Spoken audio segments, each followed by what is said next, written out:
People were surprised to see the CDC with that new travel guidance in late December advising Americans not to take a cruise. Now that COVID cases are on the decline here in the U.S., do you expect the CDC to update that travel advisory? What are you hearing? Sure. Well, I can't really comment for the CDC, but I think our expectations is that travel advisory will change here in short order, just based off of the prevalence of the disease in society. And I think how well we and the industry have continued to operate during moments like this. At the age of 45, Jason, you are now the youngest CEO of a major cruise line. What do you hope to change as CEO of Royal Caribbean, whether it's the way you're selling cruising to the younger customer or the type of new ships you bring to sea? We know Richard, one of his biggest marks on the industry was bringing these massive ships, right, to the sea, 6,000 people or more on one ship. Sure. Well, thank you for making me a year younger. I am 46. So hopefully I'm still the youngest by my count. First off, I think it's important, Richard built an incredible company. His legacy is incredible. And, a lot of our values, our culture, the incredible ships we built, the incredible brands we have is very much, based off of all of his efforts over the past 33 years. So I'm very fortunate to not only inherit, the best job in the world, but also to be able to have those building blocks for the future. I think for us, we're very focused on getting our financials back to pre-COVID levels, and the fog has really cleared around that. And also a lot of focus on us, just continuing our path around ESG and being a very responsible organization on that journey.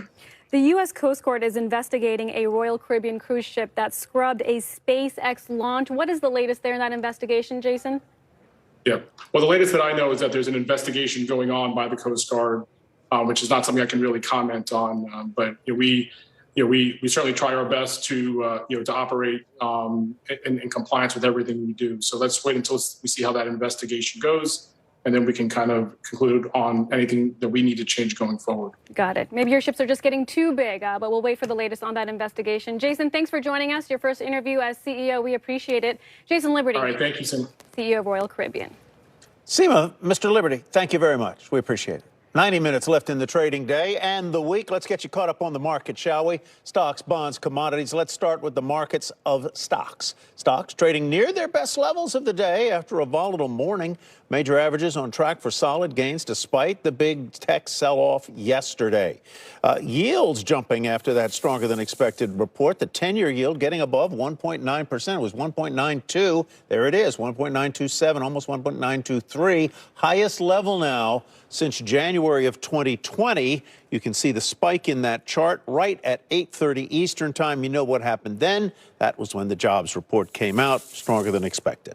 Energy sector continues to dominate, up more than 5% this week. Oil closing for the day and the week. New 7-year highs today. And Pippa Stevens is all over it. Hi, Pippa.